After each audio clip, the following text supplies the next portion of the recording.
hi again. Welcome to session 5, which would be a session on how does God guide us? What does that look like? I remember an episode of my life a few years back. It was kind of a funky story, actually quite a few years back. Before I met my wife, Grace, I was dating another young woman. We were trying to figure out, were we serious? Were we serious enough we would consider getting married? And she was trying to pursue faith. It was sort of new to her, as it was to me at that time. And so we thought we should figure it out how to think about faith together. And we thought, how do we do that? We thought, well, let's read the Bible together.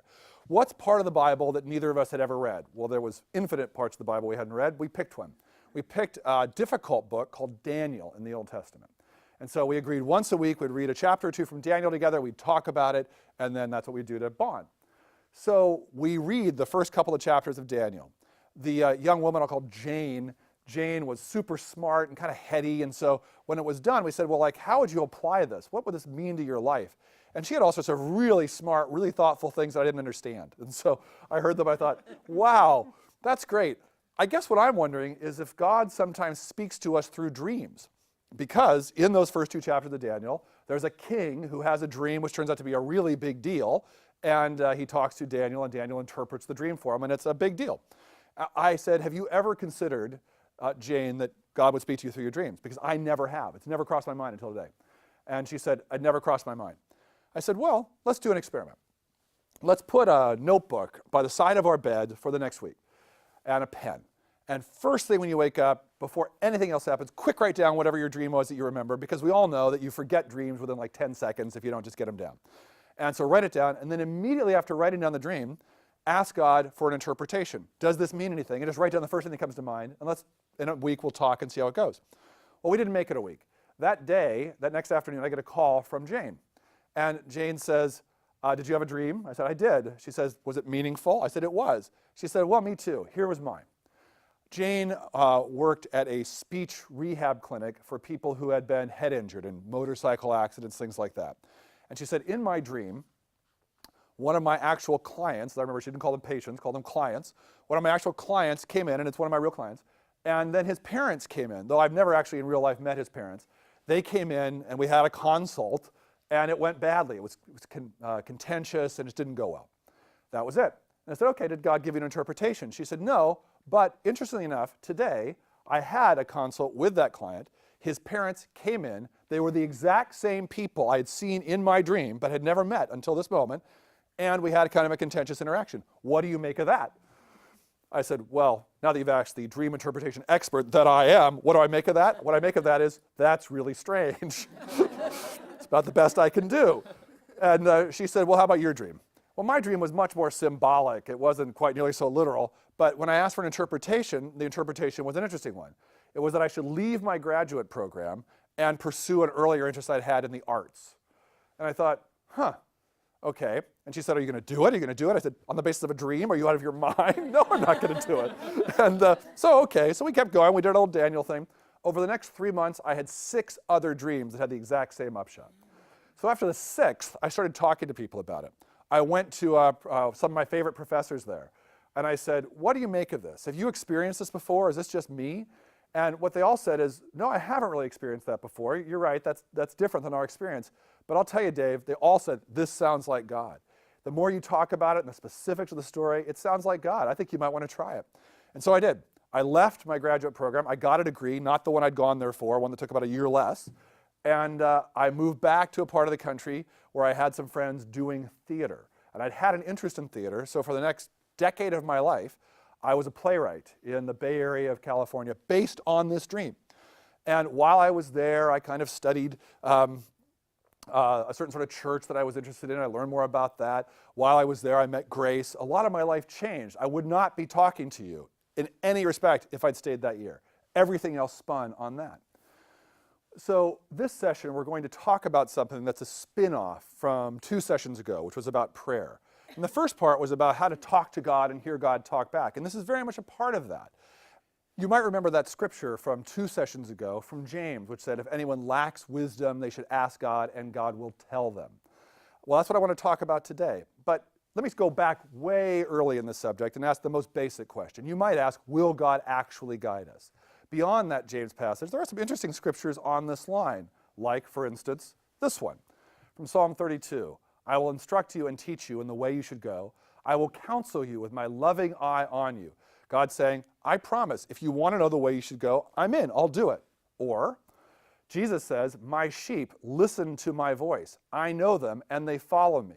As we learn to hear God's voice, we're following after Jesus into our whole future. So it seems like the key answer is yes. But if you ask the question of, will God actually guide us? The second big question is, are we going to like it? Will we like the guidance we get? It feels like a strange sort of lack of control of our life to think that we're following God into our future rather than just figuring out what we want to do and doing it. Not that that's not a powerful thing to do as well. Some years back, I was on an interesting summer experience. I was in Austria at a bizarre hybrid, at a Bible/mountaineering summer project. And so I did hiking and I did things like that. Kids from all over the world had gone to this place and we all met each other. And because these were kids on a summer break, people started playing pranks on each other, which were pretty benevolent pranks, but some of them were pretty elaborate, like this one, for instance. We had heard a guy say repeatedly that he was deathly afraid that God was going to make him move to a part of the world that he didn't understand, someplace different than what felt comfortable to him. And he didn't want to do it. He was determined not to do that. He was so afraid what God was going to tell him to do that, but he didn't want to do that. And so one morning, a friend of this guy's did an elaborate prank. He climbed up into the men's latrine, into a series of piping that was on the ceiling of the latrine. And he waited for this guy, this is an elaborate prank, to come for his morning experience after he woke up. When the guy had settled in to his position in the morning, suddenly he heard a voice coming from above. And the voice said, Bill, this is the Lord. Go to the Congo. And we all laughed and laughed and laughed. And at the same time, I thought, I relate to that joke. You know, that sense, if we listen to God, are we going to hear something we don't like? Well, it's interesting. There are scriptures to that effect, too. Like, for instance, this one from Romans 12. Don't copy the behavior and customs of this world, but let God transform you into a new person by changing the way you think. Then you will learn to know God's will for you, which is good and pleasing and perfect. So it's not just good and perfect, it's pleasing. You're going to like it. It's going to be fine. It's going to go well. It will tailor itself to you, seems to be the promise that we get from this passage.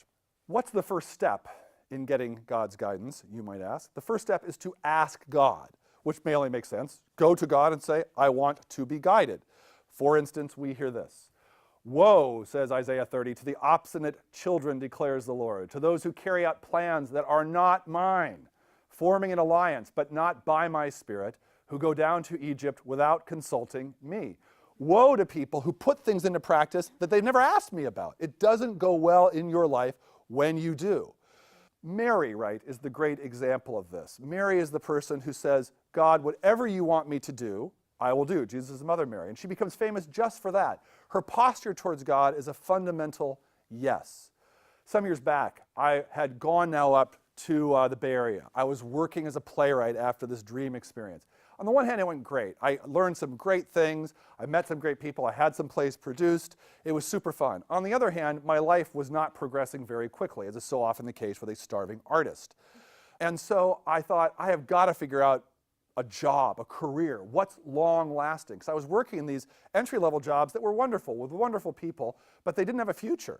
And so I thought, I'm not getting any younger. I've just got to find a future. So I say to God, God, I've got to do something different than this. What's my career? And there was just a deafening silence, which is so frustrating. I said, God, you're not going to talk to me about this? And so I worked and I kept praying and I kept thinking about it, and finally I had an idea. I thought, well, you know, what am I skilled to do? There weren't many things, but I thought I could get a PhD, more education. I could get a PhD in either theology, I had a degree in that, but I also had a background in English literature. And I thought, English literature is just more interesting, frankly, than theology. I'm going to pick that one. And so I thought, there you go. So I spent the next 6 months of my life studying for the entrance exams for English literature tests. I didn't know anything about this stuff. Most of it was about poetry. I had never taken a poetry class, and I'd never read poetry. And this whole test was about poetry.